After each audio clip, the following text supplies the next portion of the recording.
สวัสดีผู้ชมต้อนรับเข้าสู่รายการถกถามกับข้าพเจ้าแม็กส่วนเรื่องของ EP นี้ก็ได้ว่าเป็นเรื่องราวดีๆเกี่ยวกับมิตรภาพลาวไทยลาวท่านผู้ชม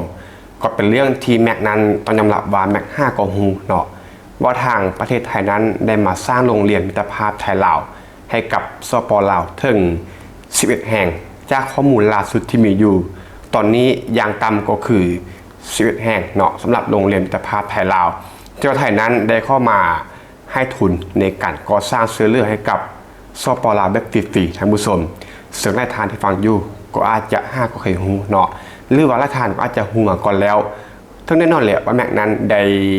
ฮู้มาโดยตลอดแหละว่าไทยนั้นได้ให้การนับสนุนเสื้อเลือดแก่กับสปลาวหลายด้านว่าจะเป็นเรื่องของการศึกษาเนาะให้ทุนการศึกษาเรื่องของการแพทย์อย่างต่างๆไทยก็ถือว่ามีบทบาทที่ว่ามายื่นมือเข้ามาช่วยเหลือสปลาวหลายอย่างแต่ว่าสำหรับเรื่องที่ว่าเจาะจงใน EP นี้แม็กก็ฮู้เนาะที่ว่าแม็กนั้นได้ไปเห็นข้อมูลตัวนี้มาจึงอยากจะหยิบยกมาอบรมกับท่านผู้ชมเขาจะมาพูดคุยอบรมกันท่านผู้ชมซึ่งก็อื่นหมดเขาไปเบิ่งข้อมูลกันเล็กน้อยเกี่ยวกับเรื่องของอาคารการเรียนท่านผู้ชมนี่ก็คือโรงเรียนมิตรภาพ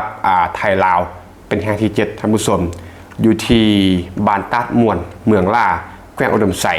ซึ่งก็ถือว่าเป็นโรงเรียนมิตรภาพลาวไทยหรือว่าจะเว้าไทยลาวก็ได้เนาะนี่คือแห่งที่7ท่านผู้ชมที่ว่าทางประเทศไทยนั้นได้ส่งตัวแทนเข้ามาช่วยเหลือมอบเงินทุนเซ็นสัญญาในการก่อสร้างต่างๆให้กับสปลาวแบบฟรีๆท่านผู้ชมต่อมานี้ก็คือเป็นโรงเรียนมิตรภาพลาวไทยแห่งที่7ท่านผู้ชมข้อไผ่แห่งที่9เนาะอยู่ที่แขวงสัญญาบุรีสปลาวก็คือในปี2019ที่ว่าเพศไทยก้าไทยลาวได้พูดเอาไว้ท่านผู้ชมซึ่งการก่อสร้างอาคารเรียนหลังนี้ที่ว่าเขาเห็นในปัจจุบันนี้เนาะได้รับการสนับสนุนงบประมาณจากกรมความร่วมมือระหว่างประเทศ TICA ของไทยท่านผู้ชมเป็นเงินจำนวน2,300,000 บาทซึ่งในปี2019ก่อนหน้าโควิดเนาะ2,300,000 บาทนี้ก็เป็นเงินจำนวนที่ว่าหลายเพียงพอในการสร้างโรงเรียนมาตรฐานเป็นโรงเรียนมัธยมเนาะดังที่ภาพในปัจจุบันท่านผู้ชมก็เป็นโรงเรียนมาตรฐานที่ว่าสภาพดีเลยแหละสำหรับเงินจำนวน2,300,000 บาทที่ว่าไทยนั้นได้ให้การช่วยเหลือกับสปลาวท่านผู้ชมซึ่งอาคารเรียนหลังนี้ได้เริ่มก่อสร้างเมื่อเดือนตุลาคมปี2561โดยบริษัท KCG ก่อสร้างและก่อซ่อมแปลงเคหสถานจำกัดเป็นผู้รับเหมาในการก่อสร้างท่านผู้ชมอาคารเรียนหลังนี้ถือว่าเป็นถาวรวัตถุระลึกครบรอบ25 ปีท่านผู้ชมความร่วมมือของสองสมาคมถือว่าเป็นข้องประชาชนชาวไทยที่ว่ามอบให้กับประชาชนชาวลาวท่านผู้ชมและก็เป็นโรงเรียนมิตรภาพไทยลาวแห่งที่9ท่านผู้ชมนี่ก็คือแห่งที่9เนาะแล้วก็ล่าสุดก็คือ2 ปีที่ผ่านมานี่คือโรงเรียนมิตรภาพไทยลาวแห่งที่11ท่านผู้ชมอยู่ที่แขวงสัญญาบุรีและก็นี่ก็คือข้อมูลโรงเรียนมิตรภาพไทยลาวล่าสุดเนาะที่ว่ามีอยู่ก็คือเป็นหลังที่11ฉะนั้นเราก็สรุปได้ว่าปัจจุบันอย่างต่ำเนาะก็คืออย่างต่ำมี11แห่งในประเทศลาวที่ว่าทางประเทศไทยนั้นได้เข้ามาให้ทุนช่วยเหลือซ่อมแซมซ่อมแปลงอาคารเรียนให้กับสปลาวซึ่งมันบ่เป็นเพียงแต่ว่าตึกหรือว่าอาคารห้องเรียนเนาะแต่นี่คือการให้โอกาสในด้านของการศึกษาและก็ให้มิตรภาพและก็สร้างความสัมพันธ์อบอุ่นระหว่างเพื่อนบ้านสองประเทศลาวไทยท่านผู้ชมซึ่งก็แน่นอนแหละเนาะว่าหลาย10 ปีที่ผ่านมาไทยกับลาวนั้นมีความสัมพันธ์ที่ว่าใกล้ชิดแน่นแฟนบ่แม่นเพียงแต่การค้าขายการท่องเที่ยวแต่ยังรวมไปถึงความร่วมมือเพื่อพัฒนาโดยเฉพาะก็คือเรื่องของการศึกษาที่ว่าทางประเทศไทยนั้นได้ให้การสนับสนุนให้ทุนการศึกษากับสปลาวท่านผู้ชมเช่นเดียวกับโรงเรียนมิตรภาพไทยลาวท่านผู้ชมที่ว่าไทยนั้นได้ช่วยเหลือสปลาวผ่านโครงการร่วมมือเพื่อการพัฒนาอย่างเป็นทางการ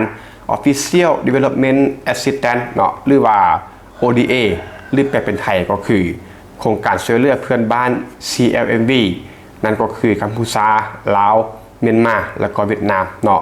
เพื่อมอบให้กับสปลาวเป็นของขวัญเป็นการช่วยเหลือเพื่อให้เด็กๆนั้นในชนบทของลาวได้มีโอกาสเรียนหนังสือ ในโรงเรียนที่ว่ามีมาตรฐานนอกจากที่ว่าไทยนั้นจะให้การช่วยเหลือในการสร้างโรงเรียนมิตรภาพไทยลาวแล้วเนาะ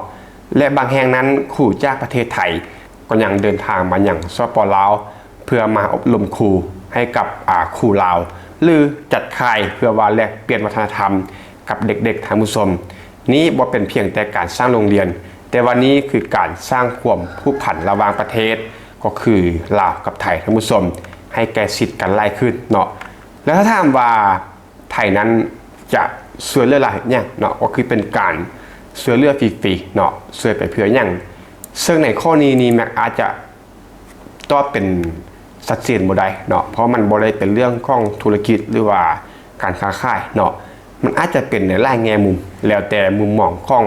แต่ละคนเนาะเพราะว่านี่คือการช่วยเหลือท่านผู้ชมมันว่าในเรื่องของความสัมพันธ์เนาะแล้วก็การที่ว่าต้องการให้ประเทศเพื่อนบ้านที่ว่าอยู่ไกลชิดเนาะอาจจะผลักดันให้พัฒนาไปพร้อมๆกันซึ่งมันก็อาจจะส่งผลต่อกับประเทศไทยเลยก็ได้เนาะเพราะว่าเรื่องของคุณภาพของแรงงานเนาะที่อาจจะมีการแลกเปลี่ยนกันหรือว่าเรื่องเหล่า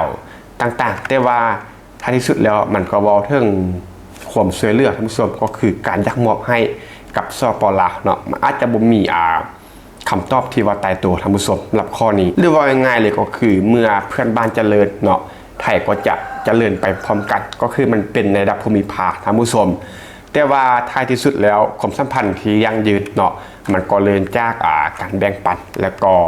ผมช่วยเหลือกันท่านผู้ชมซึ่งนี่ก็คือเรื่องราวที่ให้แม็กนั้นรู้สึกว่าประทับใจแล้วก็ใจฟูเนาะแม็กก็ต้องข้อสารภาพคือที่ได้ว่าต้นคลิปมาแม็กนั้น5กอฮู้เนาะว่ามันมีเรื่องการสร้างโรงเรียน10กว่าแห่งให้กับสปลาวที่ว่ามีชื่อว่าโรงเรียนมิตรภาพลาวไทยหรือว่า